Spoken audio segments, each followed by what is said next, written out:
Olivia Rodrigo launches an all-women festival, A24's AI deal, and the rebranding of the surveillance state. I'm Maggie Zhao. And I'm Jasmine Wallace. And you're listening to Culture Club, where two writers and editors analyse pop culture, the internet, and the arts. Today, we're on the lands of the Wurundjeri people of the Kulin Nations. We would like to pay our respects to elders past and present and extend that to any Aboriginal or Torres Strait Islander listeners today. Big news for the newsletter girlies. Wow. We're finally on Substack. I can't believe it. We launched our first newsletter just this week. And if you're into Substack newsletters, search at Culture Club Pod, because we are going to be kind of giving a little bit more behind the scenes, a few more recommendations, sharing more about what we get up to in our weekend. So if you're a big fan of especially our bookmark segment, I think this is for you. Totally. It's going to be quite casual, off the cuff, giving you a little bit more than we do on the podcast as well. So when are we dropping the newsletter? The newsletter will be published every Monday, and it will also give a little preview of what we're talking about on the Tuesday episode. So also sign up if you love a little sneaky peek moment. And when we have Culture Club Chats guests on, we will also do newsletters with them, with little interviews, little snippets, what they're loving at the moment. So you can expect it every Monday. How exciting! And that will be linked below too. On that note as well, up top, we do want to encourage listeners, if you do enjoy our podcast, we would really love it if you could review us either on Apple or Spotify. It truly makes a world of difference. It signals to the tech oligarchs that we are worth listening to. It really helps us out, especially a written review as well. So if you could take, a minute of your time, that'd be greatly appreciated. I was on the tram this morning coming up to the studio, and I saw some major movie media news that I want to talk about because I didn't even know this was on the cards. Aquamarine, the 2006 classic teen movie, is getting adapted into a series 20 years on. My goodness, I can't believe it.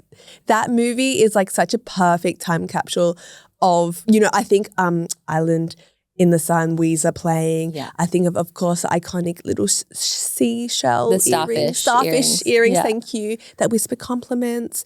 It was such a beautiful time. Pivotal movie, I feel if you were born in the mid to late 90s, early 2000s. Oh, I actually feel quite emotional when I think about Aquamarine. Emma Roberts is set to return as Claire in the series as well. Yeah. I'm not the biggest Emma Roberts fan, so this doesn't excite me that much, but she is coming also back to executive produce it as well. Do you think that this TV show might ruin the joyful capsule that was Aquamarine, or do you think it will still be amazing? I often feel that way about adaptations, and especially the nostalgia train that all the studios are on at the moment. With them, I definitely try to see it as its own project. Yeah. The same thing happened with Devil Wears Prada 2. I know that it's not going to be what it was when I was 10 years old. There's no way that you can recreate the magic, like you said, the magic and the beauty of that movie and what it meant to young girls. But I think if you objectively look at it, it could be fun to revisit those characters and that location. Let's talk about the plot. So the logline for the pilot reads, when teenage Coral moves to a dreamy seaside town, she begins unraveling the truth behind her mother's disappearance and discovers her mother was a mermaid, awakening magical powers in Coral just as secrets beneath the waves threaten to surface. Wait, forgive me. It has been a little bit of time since I have watched the movie, so that's quite different to the movie. Yes. Okay. Yes, totally different. The only thing is her mother was a mermaid. I'm is the mum going to be the Sarah Paxton character, Aquamarine? Yeah, right. Okay, maybe. I feel I will probably watch this, but the reason I love the movie so much was all the details of the costuming, the coloring of the film. I'm looking at pictures now and the teal dress that the mermaid wears, everything is embedded into my mind. And I do think early 2000s fashion and aesthetic lent so well into that because it was just so fun and textural, and I'm scared that it's going to be beigeified a bit. On that note, Elle, the prequel to Legally Blonde, is coming out on Prime Video. I got a sneaky peek of the pilot. Great storyline. I've only watched one episode and I'm definitely into it. but I felt that way with the costumes of Elle because it's set in the 90s. So trying to be 90s vibe, but the clothes still looked modern, and I don't know if it's because of the material. I haven't researched if they're like, what are they called? Archive pieces from the 90s, and it's just like the lighting or something. So I do see your worries with that because it does take you out of it a little bit when you see clothes that are clearly modern. On that note as well, there's a lot of discussion about people with Botox and fillers getting cast in like period dramas. It kind of feels similar. I don't even know if I've said this one on the podcast, but back to costuming, guys. This is my biggest pet peeve. There are so many times where characters on TV shows and movies, right, they're in like their quote unquote regular clothes, the clothes they wear every day, and the bottom of their shoes, spotless, never being worn. That is my biggest pet peeve. It's what I always pick up on. It just takes me out. How often are characters showing the bottom of their shoes? Like, I've never noticed that before. Like, if they're like, it's like a lower camera angle, like they're maybe like sitting down with a leg stretch and the camera's like where their feet are. Like, there's a bit, I think it happened in Heated Rivalry, which is one recent example. But no, it happens. Yeah, everyone's going to look out for that. Yeah, look out for that one, guys, and let me know on your travels if you see it.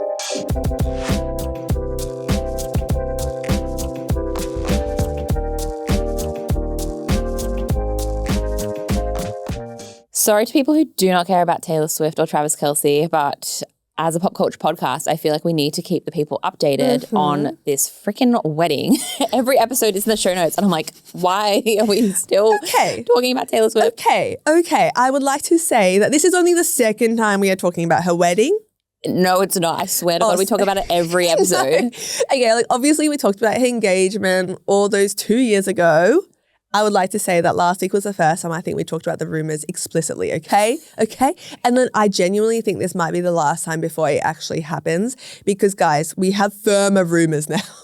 They're still rumours, but they're firmer, okay?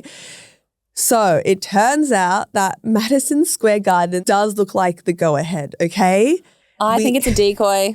It's a decoy. I still think it's a decoy. Why would you get married in Madison Square Gardens in New York City? Okay. When you're not even from New York City. Yeah, but neither of them are from New York. I don't understand. The thing is, according to the New York Times, a permit has been quietly filed, not so quietly anymore, dare I say, has been filed to shut down the streets that surround Madison Square Garden between July 2nd to July 4th, okay? And people are saying that the ceremony will be July 3rd. I saw in this New York Times article, there are like 4 esteemed journalists collaborating, you know, when like journalists like work on the same piece, collaborating on an article about this potential wedding. No, it's like a scientific paper where it's like so many names and it's et al. Like there's just so many brains have worked on this. So the permit has been filed by Winnick Productions and reportedly asked for the streets around the arena to be closed to make room for a tent to be set up outside the venue. And that will include between 500 to 999 guests, according to the New York Times. I don't know. Look, and I've seen so many other rumors. We're not going to get into it. I saw another headline which was like, Taylor Swift is only inviting people she's met at least twice. Who knows? Like that's a normal rule at a wedding, right? I know, but like 999 people that you've met twice. It's a lot. July 3rd is this week. So we'll see if it really is happening at Madison Square Garden.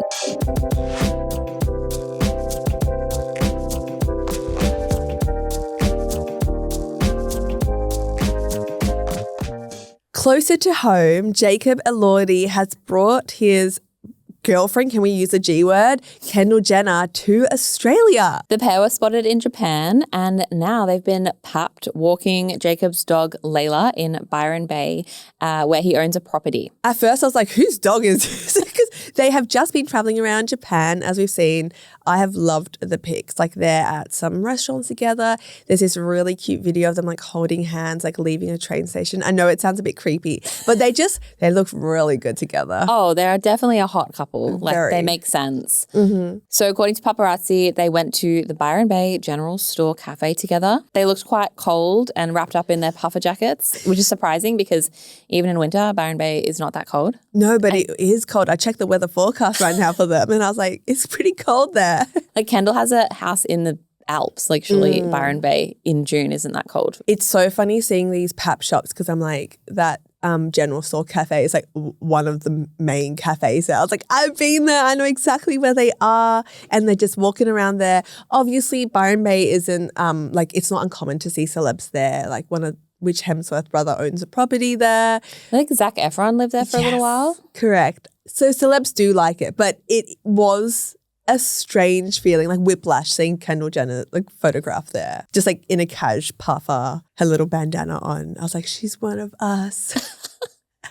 Definitely one of us. Definitely the same tax bracket. When do you think they're going to make their like official, I don't know, red carpet appearance together or something? I think it will happen on a red carpet. Yeah. I think it would be at least like end of the year earliest. Nothing too urgent. He's probably having a break, right? Because he was in so many movies last year. Yeah. And the reason why they're apparently here is that it's Jacob's birthday, June 26th. Oh. So he's like having a party apparently. In Byron. If you're around Byron, keep an eye out.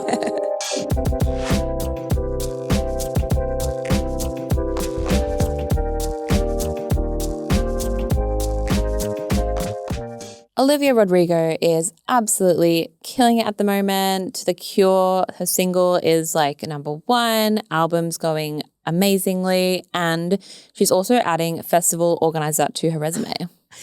Oh, when I saw this drop on social media, I was so happy and like proud of her. And then at the same time, insanely jealous that obviously we don't live in California, where this festival will be held come August 29. So this festival is called Daisy Chain Fields. My friend Rachel, she tried to get tickets to this. Where does she live? She lives in Sydney. Oh my God. Yeah. She like DM'd me yesterday. I was like, I tried to get Olivia tickets. I was like, what? You would have traveled to California for this? She's like, yeah, I was like willing. And then she said that she didn't get the tickets and she was put on a wait list and there were over 1 million people on the wait list. No. So she's like, I don't think I'm going. Fair enough. Okay, the lineup is amazing. So it's an all-women lineup. Of course, Olivia Rodrigo is performing alongside Cat's Eye, Chapel Roan, Doechii, Bikini Kill, Die Spitz, Eli, Garbage, Mitski, Not For Radio, Quiet Light, Rachel Chinoriri, Santi Gold, and The Breeders. Incredible. Karen O, Sarah McLachlan, and Stevie Nicks are also set to appear as special guests. What a dream festival. I wish I was there. It shows there's an appetite for it. If Rachel's saying like there were over 1 million people on the wait list and it's all female, really, I think a really cool initiative from Olivia. Because the other thing, it's not just about the music and like supporting and celebrating female artists. There's also like a lot of values put behind this. So apart from the music, there will also be nonprofit activations, educational resources, community art experiences, local vendors, and like fan pop-ups. When Olivia announced this, she had like this beautiful quote about it. She said, "It's a place where inspiration and curiosity lead to knowledge, strength, and action. Daisies are wild and beautiful. As a chain, they are strong and unbreakable." That's so nice. Aww. All net proceeds from Daisy Chain Fields will also go towards supporting non-profit organisations, supporting child poverty, motherhood, reproductive rights, domestic violence, women's health, and Indigenous health. So it's got the trifecta. Great artists, good values, and proceeds going to charity. And I think we need more people in the world who are creating things like this, especially under all of our tech oligarchs at the moment. Keen to see it, and I hope that it continues every year.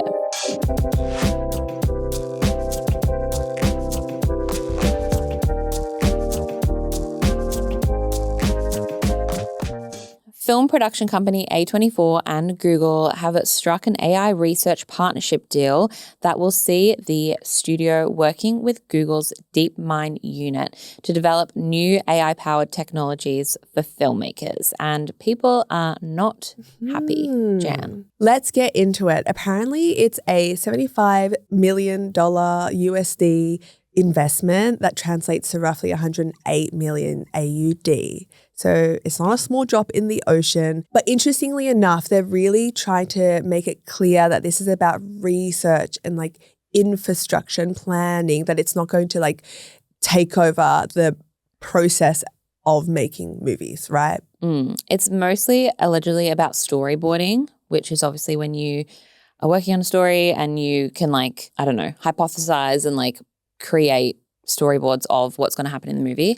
I saw a TikTok last night from an former A24 storyboarder who said that she's been out of work for 3 years because a lot of the kind of comms around this is like, it's not taking people's jobs, it's just for research. And then this woman was like, it's unverified. It could just be, but like, why would you make a TikTok about that? But hey, she was saying, she's been out of work as a storyboarder for 3 years. Yeah, damn, because they are trying to make it clear that the deal doesn't give Google access to A24's content library or its data. And the A24 partner, Scott Belsky, who leads the tech division A24 Labs, said that it differed from other tech deals that we've been seeing with AI because AI developers, quote, mistakenly advertise their products as a means to make films cheaper and faster.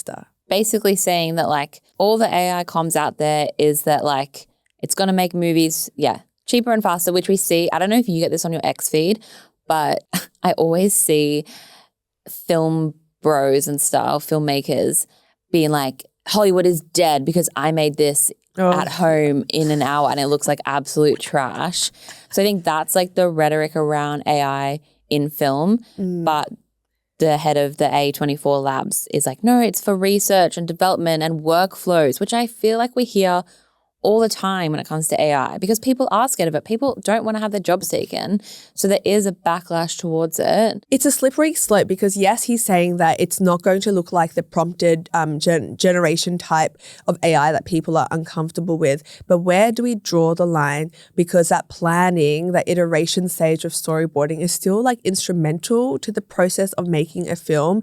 Like the inspiration, the planning side is so important. So it's like, I'm trying to apply this to us as writers. It's like if someone was like, oh, all the planning is done by AI, but you'll still write it. Exactly. I wouldn't feel comfortable with that. That's part of the process.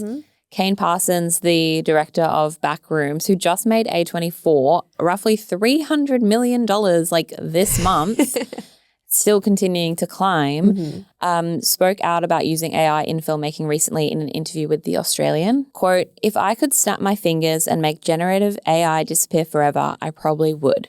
Creatively, I get no enjoyment from using these tools. It defeats the purpose entirely for me. Can I just also add to that? Because I am glad to see conversations and processes change. I actually was pitching to a publication, and can I read you? They had an AI policy attached to their brief. They said, while AI is now impossible to avoid when it comes to functions like spell check, all freelance contributors are expected to follow our editorial code of practice. And it says like any significant use of Gen AI in a piece of journalism must be explicitly approved and must be clearly signaled to the user. So good. Yeah. Also locally, the Design Files is a local Melbourne design publication, online and with a print magazine. And they recently were advertising for a writer role and they posted on Instagram and it was like pretty anti-AI. It was like, we want an actual writer, someone who will actually get paid to write words, and everyone in the comments was like really supportive, like, oh, it's so great to see you like denounce AI. So there is an appetite for people who are consuming these products as well or this content to know whether something's AI or not. Honestly, that's kind of dystopian that it's just like a regular writer job, like, listing. And everyone's like, wow, congratulations on not using AI. But I guess that's where we are. That is the culture. And that's also something Kane Parsons said in the interview as well. We already live in a world where you walk outside and there are billboards and signs that are obvious AI slop. That's become part of our visual reality. To me, generative AI feels less like innovation than a symptom of a broader cultural and economic rot. Speak on it. He ate with that one. Do you remember a couple of years ago, maybe like 4 years ago, when there was a huge NFT hype? Celebrities like on Jimmy Fallon talking about the freaking pixelated monkey and like it's going to be worth $600 billion. And that like no one talks about NFTs anymore. Do you think we are in like an inflated AI bubble right now that will pop and we'll get to a point where it is integrated into our society a bit less on the nose than it is now with the AI tech people being like, everything is AI and like we're converting to AI and like da, da, da, da. It feels really intense right now. Do you think it's going to like level out? Oh, this is such a big It's a big question for you, but it's a big I don't know. Yeah, I think it is going to be integrated into our society more. I think the reason why it's so loud and similar to the conversation around NFTs is both of them have been pushed so hard because so much money has been invested into these industries. Our economy is literally resting on AI's success right now. That's why it feels inevitable as well, even though it might not be to the extent that they're pushing it. I also think that I found with this A24 conversation a real parasocial love for the brand. I know that they were an indie kind of studio, but I think it showed when people are like, I'm so shocked by this, or I can't believe this, I can't believe you would do that. They have a real love and a parasocial relationship to a brand. And at the end of the day, we live under capitalism, et cetera, and big companies will try to make more money and grow. So I think it's more important to support the filmmakers and the directors rather than the studios.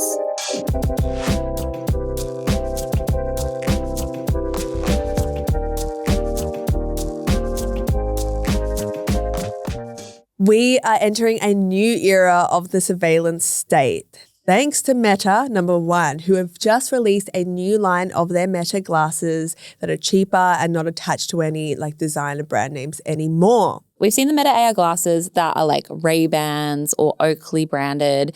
They looked a little, I'll say it, chuggy.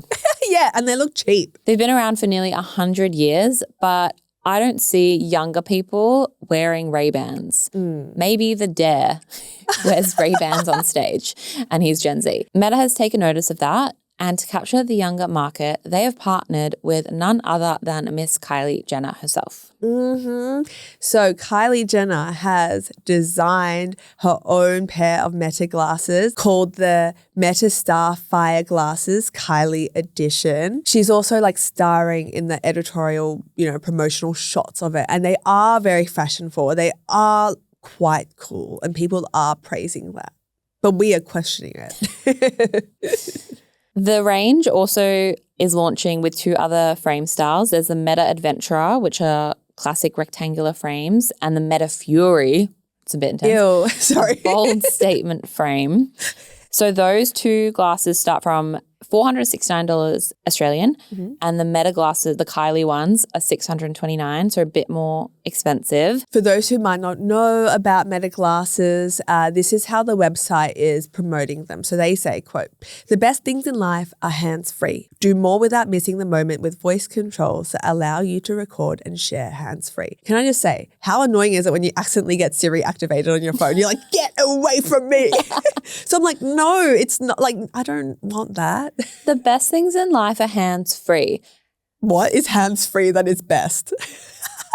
I also just think our phones are attached to us at all times anyway. I've never thought I wish I didn't need to use my hands right now. Right? I wish I didn't need to get my camera out. Yeah. I feel even just pulling out a phone, swiping, or in the new phone, you click a button and your camera's open. That's fast enough. Yeah. It's really, the copy I find really interesting.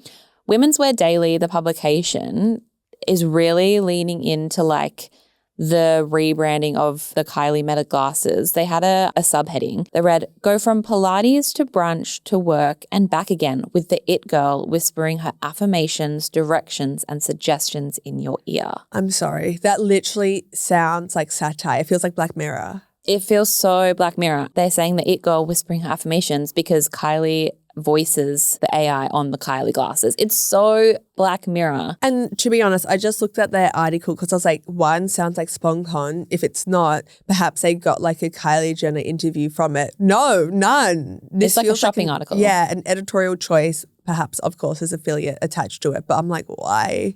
Why are you framing it in this way? Because their audience is the market for this. Pilates brunch girls. But are they? Pilates, isn't it about wellness and stuff? This doesn't feel wellness. We're getting a bit off track, but associating Pilates with this, it's because Pilates is fashionable right now. Sorry, who's wearing sunglasses in the Pilates class? No, but you wear them between Pilates and brunch. Oh, yeah, go from. That's what they're saying. They were recording their Pilates class in sunnies. It's like a very fashionable, like, because they're trying to capture the fashion market. I just don't think that this is actually going to catch on. When I see, very rarely, I'll see Meta glasses content on my social media feeds. The main person like the type of person I'm seeing is this like random type of male interviewer who's like going up to strangers on the street and being like, trying to interview them or trying to rag on them or trying to pick up chicks. I see that a bit. Also, I feel like they're a brand new technology. The ads I saw that Kylie was posting on her Instagram feed, when she's like looking through the glasses, she's like looking at a closet or something. It doesn't actually look that good quality. I know it's like brand new, groundbreaking technology or whatever, but the whole point is like, what if it's a worse camera than your phone? You're just going to use your phone. Yeah. This is for the camera specifically. What else do the glasses do? We need to go through. Let's talk about that because Meta AI is built into the glasses. You can ask it questions. Apparently, it can give you recommendations. It can manage daily tasks. And it also has Meta AI, which translates spoken conversation and text instantly, apparently in different languages. It is a limited selection of languages so far. Also advertised on their website, one thing I found interesting was the like match the vibe of what you're seeing, which I feel like plays so into the main character energy that like everyone's living through with the technology that we have. The example they gave was like, hey Meta, play the perfect song for this view. So if you're looking at the beach or the sunset, it will play a song to match the view. And like who's to say what matches a view, right? I feel like, my first thought is like, I feel like their vibe is like they're going to play Beautiful Things by Benson Boone. And that's not what I want. So the glasses, of course, you can take photos and take videos without using your hands. It's also got open ear audio for music, podcasts and calls. So that's like almost like the audio comes out of the arm of the glasses. I've actually used something like this before. So it's like not in your ear, but it plays and it is quiet. I don't know, don't ask me about the text specifically. And there's also microphones, obviously, so you can hear your voice commands and such. As we said, Kylie is voicing the AI on the Kylie glasses.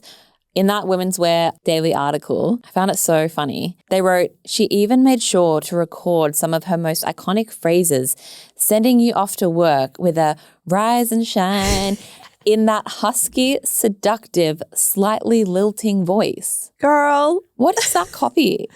I know I'm focusing on the copy of this article more than like the glasses. But in that husky, seductive, slightly lilting voice is so funny to me. The like branding of Kylie and her voice, that being a feature that you'll pay $630 for. It's just really odd. And I don't know how these conversations came about in the marketing boardroom, being like, yes, and she'll voice it and she will say some of her like catchphrases. It just feels bizarre and not what people have asked for. Like, I don't think anyone's asking for this. People aren't asking for it, but it's working. I've already seen on X, like the editorial, people going crazy for it. I think people will buy anything Kylie Jenner sells. Interesting. Yeah, I don't know how I feel about that part, but I think the reason why we're talking about this is less so about like the validity of this product, but more about the dangers that it produces in terms of surveillance culture. I think that's what a lot of people's main concern is. You're wearing these glasses, you don't know if you're getting a photo or if you're being video recorded. It's something out of, I know it's used all the time, but 1984. You made a great comparison this week on TikTok, and when I saw this post that you referenced, I thought the exact same thing. Really? I made a TikTok video about something I've been seeing recently on social media, and that is the normalization of using kind of security camera footage as part of social media content. The person who I saw most was Alexa Chung, It Girl, British It Girl, fashion girl, who has been posting these outfit dumps on her Instagram, but they're screenshots from her front door's security camera. And it's very off the cuff, like she's returning home or she's leaving the house and has her keys in, right? And it's cool and it's effortless, but I was like, hang on, I just don't think it's a great idea to be normalizing this surveillance aesthetic. Yeah, it's like CCTV aesthetic.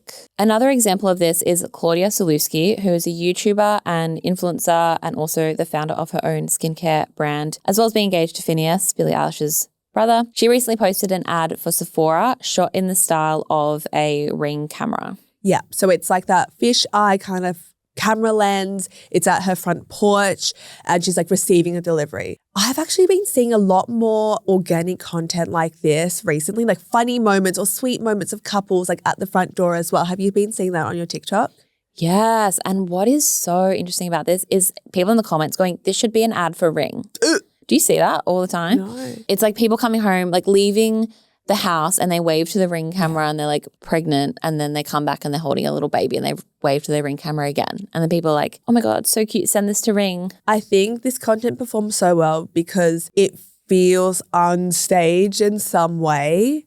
But then ultimately, if you're choosing to post something on social media, you're editing that, you're choosing to publish, like there's so much conscious thought behind it. So Ring is a doorbell security camera company that picks up on motion, and you can like answer the doorbell from inside your house. You can answer it from your phone. Like if someone was at my door right now, I could look on my phone and be like, oh, there's a package for me. Thanks. Leave it at the door. During the Super Bowl, there was a ad called like the search party ad that got people talking. Oh God, I hated this. It was so dystopian. So the story is supposed to be heartwarming. It's about finding a lost dog, and the way that they do it in the ad, it's like, it's so bad. Like they're using like all the neighbors' Ring cameras and AI to locate this dog. So as you can imagine, people were kind of freaked out about that, being like, what? Like we're accessing like our data. And like this company has a way to do that.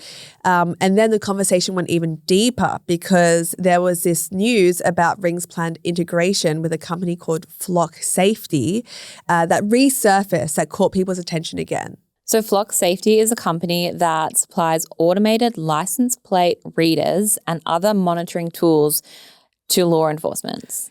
Yikes. So it's like a narc. So it's fully like an inbuilt narc. Fully surveillance state. Yeah. Fully, like not surveillance state culture, just surveillance state. A lot of people after the Super Bowl ad ran, like warned that this was just a step too far, that the combination of smart cameras, AI and law enforcement access was just giving Big Brother. So in response, actually, I'm actually quite surprised about this because typically we do see tech companies just carry on as per usual, but Ring and Flock Safety issued statements saying that they were ending that planned partnership. Ring said that the work, quote, would require significantly more time and resources. And they also said that no customer videos were ever shared with Flock. I can see why fashion people are drawn towards this aesthetic because there is an edge to it. It's counterculture to like an iPhone photo. But I think we just, with everything going on with AI and tech at the moment, we need to be a bit more critical and like think, and especially with the Kylie glasses, just think for a second, like, what is this normalizing? And is an aesthetic worth perpetuating surveillance state culture? Completely, because these baby steps do add up. If we are okay with taking these security front door photos, then we become more okay with the fact that Palantir is in Coles and it's monitoring this AI data defense company is in one of our major supermarkets.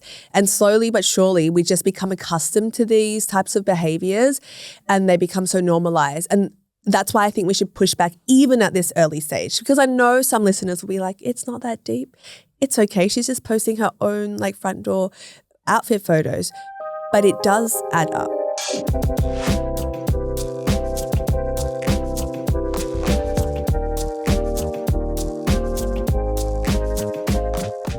It's now time for Bookmarked, where we share a recommendation from our week that we have loved reading, watching, or listening to. You know the drill. Jazz, what are you sharing today? Last week, I was house sitting and I binge watched a whole series by myself, which was so rare and nice to do. And that was Margo's Got Money Troubles, which is an Apple TV production. This was originally a book that got adapted into a TV show, and it tells the story of a former Hooters waitress and ex-pro wrestler daughter. What? That's a crazy prep. Sorry, I did not realize the backstory of the character. Her name's Margo. She finds herself pregnant when she's in college, like early in it. She's a freshman, and she drops out and she has to earn money somehow. And she finds a way to pay them through OnlyFans work. Question, do they explicitly say OnlyFans in this? Yeah.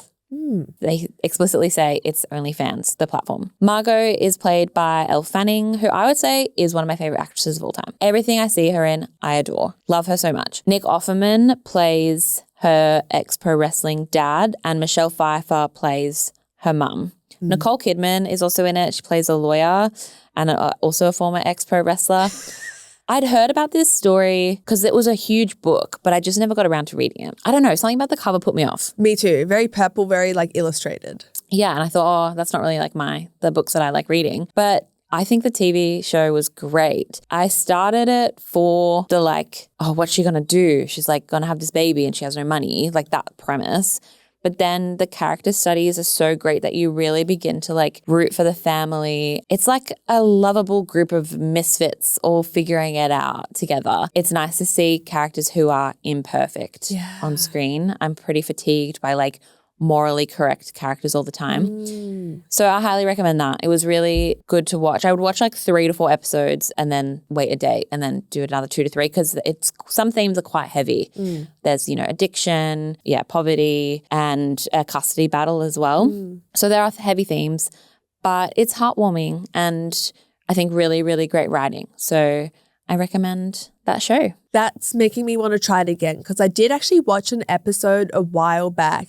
I didn't really know the premise or the vibe of the show, so I think it just bordered on more chaotic than what I was expecting. And it's quite like, not garish, but it's like a bit like in your face, right? There's quite a lot of sex in the first episode. And like, I'm not being prudish, but I was just like, oh, it's like quite like a chaotic story, I would say. Yeah, I definitely can see why the pilot would seem that way as well. But the deeper it gets, the more invested you get. Cool. So give it another go. And Maggie, what are you recommending for us this week? I've also got a TV show this week. I love when we match. I do too.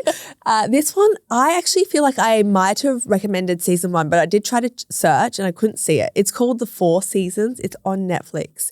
Season 2 has just dropped and I'm loving it. It's a drama. It actually stars Tina Fey, who is a creator of it. There's also Will Forte, Coleman Domingo, Kerry Kenny Silva, and Steve Carell. So it's a very great comedy forward cast.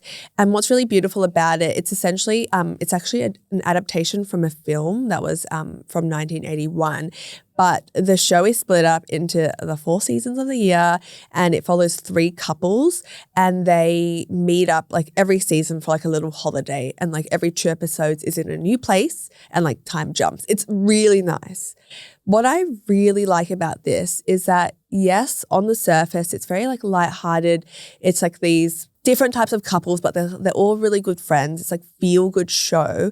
But the characters are all like in their 40s and 50s.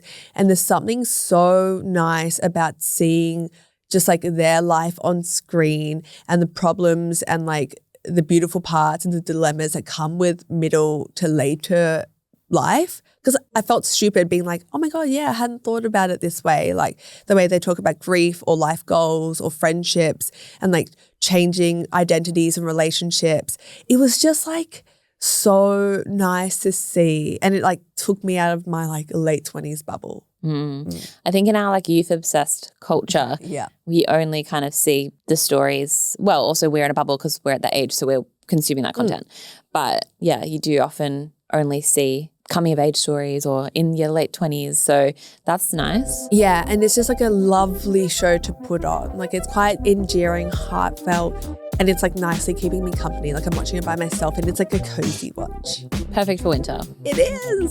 That is all we have time for today on the podcast. Thank you so much for listening to this episode. We hope you enjoyed it.